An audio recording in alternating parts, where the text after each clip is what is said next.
अब सभी को बोर्ड दिखाई दे रहा होगा। हेजनबर्ग बच्चों, हेजनबर्ग अनसर्टेनिटी प्रिंसिपल पढ़ रहे हैं। जब हेजनबर्ग अनसर्टेनिटी प्रिंसिपल पढ़ रहे हैं तो हमें लिंक करना होता है चीजों को। बोर का पोस्टुलेट आया था कि बोर ने कहा कि एटम है, एटम के सेंटर में एक न्यूक्लियस है, एक एटम है, उस एटम के सेंटर में न्यूक्लियस है, एटम सेंटर के अंदर न्यूक्लियस है, और जो न्यूक्लियस है वो न्यूक्लियस उसके चारों तरफ इलेक्ट्रॉन्स रिवॉल्व करते हैं, रिवॉल्व करते हैं सर्टेन फिक्स पाथ में, पाथ बना रखे हैं, इलेक्ट्रॉन्स ने अपने फिक्स पाथ बना रखे हैं, फर्स्ट सेकंड थर्ड इस तरह डेजिग्नेट करते हैं ऑर्बिटल्स को। अब ये बोर का पोस्टुलेट आया, बोर के पोस्टुलेट ने कहा electrons revolves in certain fix path called orbit, called orbit, in fix path को ऑर्बिट कहते हैं। अब हेजनबर्ग अनसर्टेनिटी प्रिंसिपल आया, इसने क्या कहा ये बात देखेंगे, इस बात को समझिए। हेजनबर्ग अनसर्टेनिटी प्रिंसिपल ने कहा for a moving body, for a moving body like electrons, it is for a moving body like electrons, it is difficult to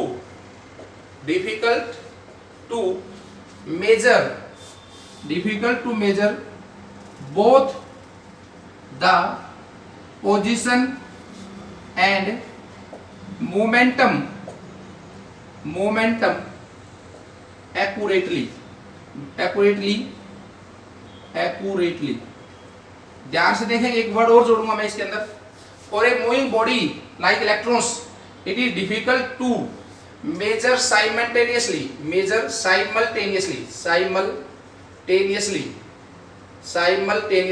किसी मूविंग बॉडी के लिए साइमल्टेनियसली एक साथ, for a moving body like electrons it is difficult to measure simultaneously both the position and momentum accurately, किसी moving body के लिए जो move कर रही है और इलेक्ट्रॉन जितनी छोटी है उसके लिए एक साथ पोजीशन और मोमेंटम को एक्यूरेटली डिटरमाइन करना मुश्किल है, बहुत ज्यादा मुश्किल है। अब एक बच्चा कहता है सर यदि कोई कोशिश करे तो कोशिश यदि करेगा तो x delta x into delta p greater than equal to h upon 4 pi. Delta x represent करता है error in position, delta x error in position बताता है, delta p error in momentum के अंदर एरर बताता है, delta x error in position, delta p error in momentum. तो कहता है यदि कोई कोशिश करेगा तो भी जो गलती है error in position into error in momentum वो इक्वल टू ग्रेटर देन होगी h अपॉन 4 पाई, यानी वो कम से कम भी या तो बराबर होगी या फिर बड़ी होगी किससे, h अपॉन 4 पाई से। इतनी गलती तो कम से कम आएगी। अब यदि इतनी गलती आएगी तो उसने कहा कि भाई डेल्टा x p जो है वो लीनियर मोमेंटम है, उसको हम मास इनटू वेलोसिटी से लिखते हैं, मास इनटू वेलोसिटी। अब error in momentum delta p, मास में एरर आ नहीं सकती क्योंकि मास फिक्स क्वांटिटी होता है, जो भी एरर आएगी वो वेलोसिटी में आएगी। तो डेल्टा p को मैं लिख सकता हूँ m इंटू डेल्टा v, तो delta x into m into delta v greater than equal to h upon 4 pi, h upon 4 pi. यहाँ पर हम लिख सकते हैं delta x into delta v greater than equal to h upon 4 pi m। ये formula आपके पास आ गया हेजनबर्ग अनसर्टेनिटी प्रिंसिपल का कि error in position into error in velocity that is greater than equal to h upon 4 pi m। m is mass of electron, m mass of electron है, जो delta x है वो error in position है, delta v जो है वो error in velocity है। अब ये तो रिजल्ट आ गया, h प्लैंक्स कांस्टेंट है। अब इसका आउटकम क्या निकल के आया, सबसे बड़ी बात है कि इसका आउटकम क्या निकल के आया। तो हेजनबर्ग अनसर्टेनिटी प्रिंसिपल का जब आप आउटकम की बात करते हो कि आउटकम क्या निकल के आया, तो वो बातें हमें आनी चाहिए। फॉर्मूला सरकारी स्कूल के बच्चे को भी आता है, फॉर्मूलों में दम नहीं होता, फॉर्मूले रट्टे हैं उसमें वो सबको आते हैं। इस हेजनबर्ग अनसर्टेनिटी प्रिंसिपल का कॉन्सेप्ट क्या निकल के आया वो बात कर रहे हैं। बोर लेके आया था मॉडल अपना, बोर का मॉडल सबसे ज्यादा एक्सेप्टेड मॉडल था उस समय तक जब तक अनसर्टेनिटी प्रिंसिपल डिस्कवर नहीं हुआ था। बोर ने कहा था न्यूक्लियस न्यूक्लियस के बाहर इलेक्ट्रॉन सर्टेन फिक्स्ड पाथ में रिवॉल्व करते हैं। फिक्स्ड पाथ का कॉन्सेप्ट था, फिक्स्ड पाथ। अब देखो फिक्स्ड पाथ की बात यह है कि मूव भी कर रहा है और उसके बाद भी हमें रास्ता भी पता है कि निश्चित रूप से इसी रास्ते में जाएगा, निश्चित रूप से इसी रास्ते में जाएगा।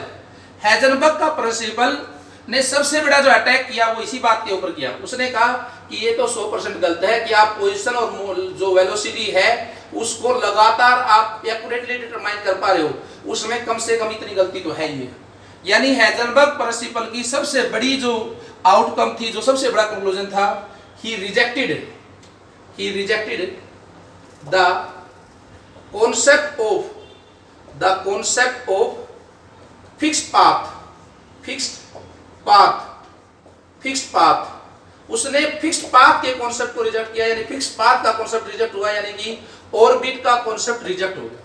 सबसे बड़ी बात, हेजनबर्ग का प्रिंसिपल ऑर्बिट के कॉन्सेप्ट को रिजेक्ट कर दिया हेजनबर्ग के प्रिंसिपल ने, और उसकी जगह पर उसने क्या किया, उसने कहा delta x into delta V greater than H upon 4 पाई, कि लगातार जो इलेक्ट्रॉन न्यूक्लियस के चारों तरफ मूव कर रहा है उसकी पोजीशन फिक्स नहीं है, वो हो सकता है यहाँ हो, यहाँ हो, यहाँ हो, कैसे भी आ जाए, वो किधर भी आ सकता है। तो उसकी जगह पर concept, he rejected the concept of fixed path and introduce a concept of probability. उसने फिक्स्ड पाथ का कॉन्सेप्ट रिजेक्ट किया और कॉन्सेप्ट ऑफ प्रोबेबिलिटी को लेके आया कि न्यूक्लियस के चारों तरफ इलेक्ट्रॉन इधर भी हो सकता है, इधर भी हो सकता है, इधर भी हो सकता है, इधर भी हो सकता है, कहीं पर भी हो सकता है। प्रोबेबिलिटी का कॉन्सेप्ट लेके आया, और जो प्रोबेबिलिटी कॉन्सेप्ट था उसको हमने नाम दिया ऑर्बिटल। उस कॉन्सेप्ट को हमने क्या नाम दिया, ऑर्बिटल। कोई अब पूछे कि ऑर्बिटल क्या है, ऑर्बिट और ऑर्बिटल में डिफरेंस पूछे अब, तो ऑर्बिट में और ऑर्बिटल में डिफरेंस, ऑर्बिट क्या है, orbit circular fixed path around the nucleus के चारों तरफ जो सर्कुलर फिक्स्ड पाथ था उसको ऑर्बिट का, ऑर्बिट सर्कुलर है, यानी 2 डायमेंशनल का कॉन्सेप्ट है ऑर्बिट। ऑर्बिट क्या है, ऑर्बिटल क्या है, the space around the nucleus, the space around the nucleus where probability of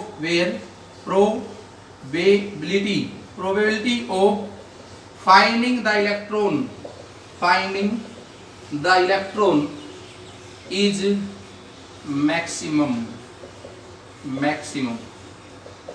वो स्पेस न्यूक्लियस के चारों तरफ जहां पर न्यूक्लियस के पाए जाने की संभावना हो, प्रोबेबिलिटी हो, मैक्सिमम प्रोबेबिलिटी हो, उस जगह को आप क्या कहते हो, ऑर्बिटल कहते हो। स्पेस की बात कर रहा है, स्पेस हमेशा 3 डायमेंशनल होता है, तो याद रखना ये बात। ऑर्बिट जो था वो 2 डायमेंशनल कॉन्सेप्ट था, जबकि ऑर्बिटल जो है वो एक 3 डायमेंशनल कॉन्सेप्ट है। ऑर्बिटल एक 3 डायमेंशनल कॉन्सेप्ट है और ऑर्बिट जो है वो एक 2 डायमेंशनल कॉन्सेप्ट था। आगे देखिए बच्चों, इसके ऊपर बेस्ड छोटे छोटे क्वेश्चंस आते हैं हमारे पास, मैं आपको क्वेश्चंस करवा रहा हूँ। हेजनबर्ग अनसर्टेनिटी के ऊपर बेस्ड छोटे छोटे क्वेश्चंस है। ये बेसिक कॉन्सेप्ट पता हो, डेफिनेशन पता हो हेजनबर्ग अनसर्टेनिटी प्रिंसिपल की, ऑर्बिट ऑर्बिटल में डिफरेंस पता हो, सबसे बड़ी आउटकम पता हो कि आउटकम क्या थी। हेजनबर्ग के प्रिंसिपल के ऊपर बोर मॉडल का फिक्स पाथ का जो कॉन्सेप्ट था उसको रिजेक्ट कर दिया गया और उसकी जगह पर ऑर्बिटल का कॉन्सेप्ट दिया गया, प्रोबेबिलिटी का कॉन्सेप्ट दिया गया। क्वेश्चन करें हम, हमारे पास क्वेश्चन है, क्वेश्चन नंबर 1 यदि हम करते हैं, क्वेश्चन है कैलकुलेट द, क्वेश्चन नंबर 1 है calculate the uncertainty in velocity of A cricket ball of mass 150 gram if the uncertainty in its position is of is of the order of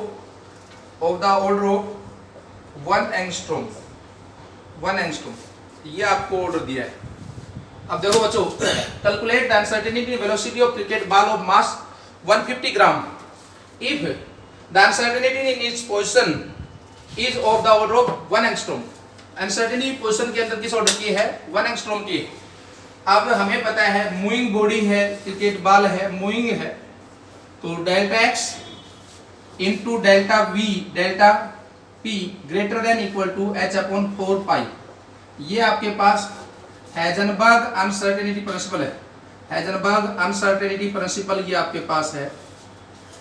calculate uncertainty velocity में निकालनी है, तो velocity में निकालनी है तो p को लिखते थे m into v, delta p को लिखोगे, डेल्टा p को यदि आप लिखते हो तो डेल्टा p को आप लिखोगे m delta v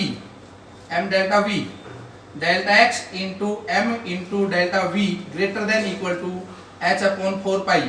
delta x into delta v greater than equal to h upon 4 pi m delta v greater than equal to h upon 4 pi m into delta x। अब सारा खेल units का है। इसके बाद सारा खेल यूनिट्स का है। आपको हेजनबर्ग अनसर्टेनिटी प्रिंसिपल पता है h 6.6 into 10 to power minus 34 joule second, ऐसा यूनिट है। तो सारी चीजें ऐसा यूनिट में हूँ। एंगस्ट्रॉम को निकालो आप, अनसर्टेनिटी पोजीशन डेल्टा x को निकालो, तो डेल्टा x आपके पास 1 एंगस्ट्रॉम है, यानी कि 10 टू पावर माइनस 10 मीटर होगा, 10 टू पावर माइनस 10 मीटर होगा। मास की बात करोगे 150 ग्राम है, अपॉन 1000 0.015 ग्राम, सॉरी 2 बच गए, 0.15 ग्राम, ये आपके 15 किलोग्राम मास आ गया। h पता है 4 पाई 3.14, m पता है, डेल्टा x पता है, डेल्टा v आ जाए। ये क्वेश्चन था आपके पास। और करें क्वेश्चन एक और बीच में कॉन्सेप्ट आता है कि जैसे उससे पूछा था हमसे का डी ब्रोगली का, मैंने बताया था आपको कि डी ब्रोगली जो है, जो ड्यूल कॉन्सेप्ट है, डी ब्रोगली कॉन्सेप्ट का डे टू डे लाइफ में क्या सिग्निफिकेंस है, ये बात पूछी गई थी हमसे। तो हमने वहां पर कहा था डी ब्रोगली कॉन्सेप्ट का डे टू डे लाइफ में कोई कॉन्सेप्ट नहीं है, कहीं पर भी एप्लीकेबल नहीं है। इसी तरह से हेजनबर्ग अनसर्टेनिटी प्रिंसिपल भी डे टू डे लाइफ में इसका कोई भी सिग्निफिकेंस नहीं है। ये भी केवल और केवल एप्लीकेबल है फॉर सब atomic particles like electrons, protons, neutrons. ये भी केवल ऐसे पार्टिकल्स के लिए ही एप्लीकेबल है। अगला क्वेश्चन करें हम, अगला क्वेश्चन करते हैं। Calculate the uncertainty in the position of a particle when the uncertainty in momentum is first है 1 into 10 to power minus 3 gram centimetre per second, और b है 0। आपके पास दो चीजें दी हैं, तो यदि ये दो दी हैं, कैलकुलेट द अनसर्टेनिटी पोजीशन, तो पोजीशन में अनसर्टेनिटी निकालनी है, तो delta x into delta p greater than equal to h upon 4 pi. Delta p निकालना है, सॉरी डेल्टा p दे रखा है, डेल्टा x निकालनी है। Delta x that is equal to greater than equal to h upon 4 pi into delta x, h 6.6 into 10 to power minus 34, 4 pi 3.14। Delta x कितना है भाई, delta p का, delta p आएगा। Delta p कितना है पहले केस में, delta p है 10 raise to power minus 3, 10 raise to power minus 3। आपके पास डेल्टा p कितना था, 10 रेज़ टू पावर माइनस 3। तो ये आप निकालोगे डेल्टा x सेंटीमीटर में आ जाएगी। ये जो भी सोल्व करके निकालोगे, डेल्टा x जो एरर होगी पोजीशन में वो, क्योंकि ये ग्राम सेंटीमीटर में, तो ये सेंटीमीटर में आएगी।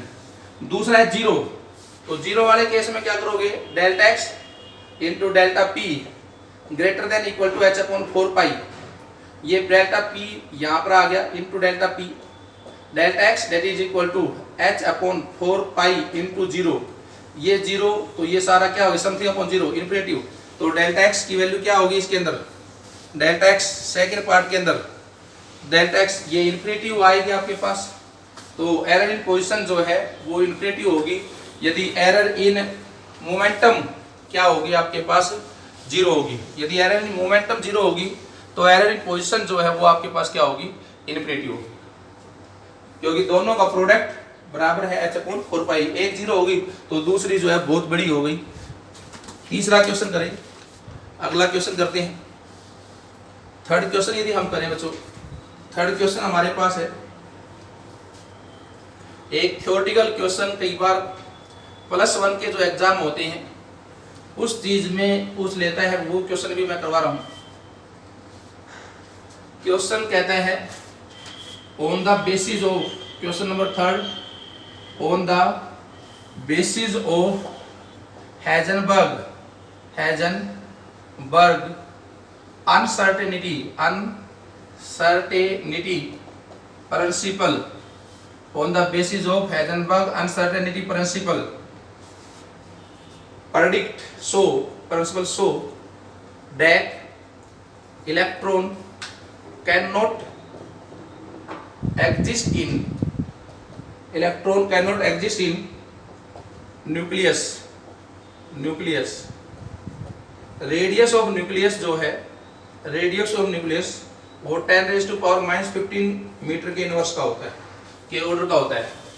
अब ये बात कहता है कि हेजनबर्ग अनसर्टेनिटी प्रिंसिपल के बेस के ऊपर आप ये बात प्रूव कर दो कि जो इलेक्ट्रॉन है वो इलेक्ट्रॉन न्यूक्लियस के अंदर एग्जिस्ट नहीं कर सकता। ये बात प्रूव करवा रहा है आपसे। तो यदि हम करें on the basis of Heisenberg uncertainty principal, तो हमें पता है कि हेजनबर्ग अनसर्टेनिटी प्रिंसिपल कहता है डेल्टा एक्स, बोलिए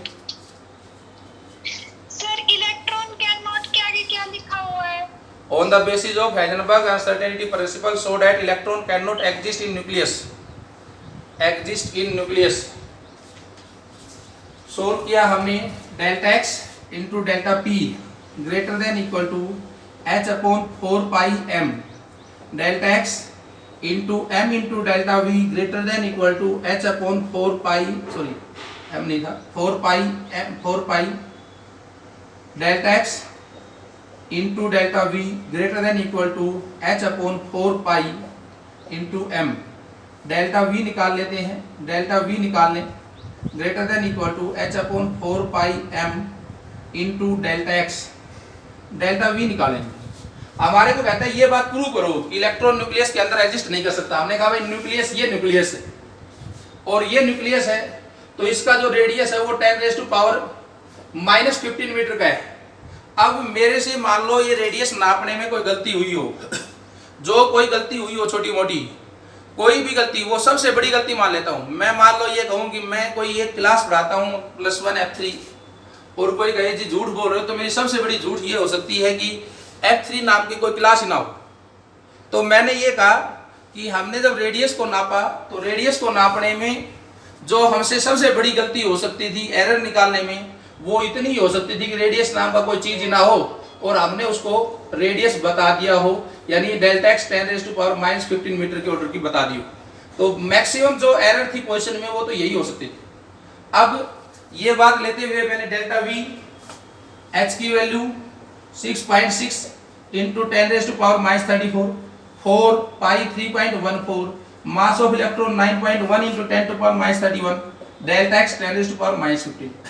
यदि इस सब बेस के ऊपर हम वेलोसिटी निकालें, हम इलेक्ट्रॉन की वेलोसिटी निकालें इन बेसिस के ऊपर, यदि मैं इलेक्ट्रॉन की वेलोसिटी निकालता हूं कि वेलोसिटी ऑफ इलेक्ट्रॉन्स, ये सारे डाटा पुट करने के बाद वेलोसिटी ऑफ इलेक्ट्रॉन्स निकालें, तो वेलोसिटी ऑफ इलेक्ट्रॉन्स जो है वो आपके पास 6.6 इंटू 10⁻10 मीटर पर सेकेंड की आती है, इस ऑर्डर की आती है। अब आज तक की हाईएस्ट नॉन वेलोसिटी जो है वो c है, यानी 3 इंटू 10⁸ मीटर पर सेकेंड की है।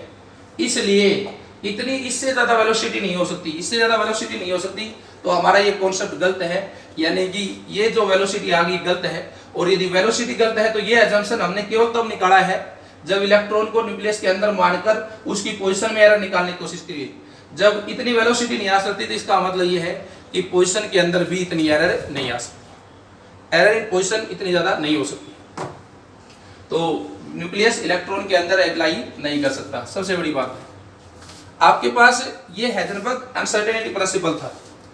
एटॉमिक स्ट्रक्चर जब पढ़ते हो तो बहुत से बच्चे मेरे पास नोट्स भेजते हैं, उन्होंने कहीं इधर उधर से पढ़ा होगा। वो एटॉमिक स्ट्रक्चर के पढ़ने की स्टाइल नहीं है। एटॉमिक स्ट्रक्चर एक लिंक चैप्टर है जिसमें हमने सबसे पहले तो बहुत कुछ मॉडल आते थे एटॉमिक स्ट्रक्चर में। रुदरफोर्ड का मॉडल भी आता था, थॉमसन मॉडल भी आता था, वो हटा दिए सीबीएसई ने। सीबीएसई ने अब ये शुरू कर दिया आइसोटोप से, इस चैप्टर को शुरू कर दिया है, आइसोटोप्स, आइसोटोन्स, आइसोबार्स। उसके बाद बोर का मॉडल। हमारे पास एक ही मॉडल बचा था, बोर मॉडल। बोर मॉडल पढ़ लिया, उसको कामयाब मॉडल मान लिया, उसके लिमिटेशंस क्या क्या हैं, ड्रॉबैक क्या क्या है। तो बोर के मॉडल के ड्रॉबैक निकालने शुरू किए, क्योंकि जब बोर के मॉडल के ड्रॉबैक निकलेंगे तो हम क्लासिकल मॉडल की तरफ जाएंगे, जो क्वांटम नंबर वाला मॉडल था, ऑर्बिटल वाला मॉडल था, उसकी तरफ जाएंगे। तो बोर के मॉडल का पहला जो लिमिटेशन निकल के आया वो हाइजेनबर्ग प्रिंसिपल ने निकाला। उसने बोर के मॉडल का जो फिक्स पाथ का कॉन्सेप्ट था उसको क्या कर दिया, रिजेक्ट कर दिया। तो ये आपके पास हाइजेनबर्ग अनसर्टेनिटी प्रिंसिपल है। टॉपिक्स को जिसको भी पढ़ो उसके न्यूमेरिकल सारे करने की कोशिश करो, फायदा मिलेगा। तो इसके न्यूमेरिकल्स करेंगे आप लोग। और दूसरी बात, शाम तक क्वांटम नंबर से रिलेटेड, स्कोंडीबर्ग वेव इक्वेशन से रिलेटेड बड़ा अच्छा सा डिटेल्ड लेक्चर बनाने की कोशिश करेंगे। लगेगा जिसको पढ़ने के बाद आपको कि यस इसने पढ़ाया है। अब तक तो नोट्स और वीडियो दुनिया के देखे होंगे, तो उसको मैं बढ़ाऊंगा, उसको भी पढ़ना, इसको भी पढ़ना। किसी को कोई डाउट हो तो बताओ, किसी को कोई और डाउट हो तो बताइए साहब।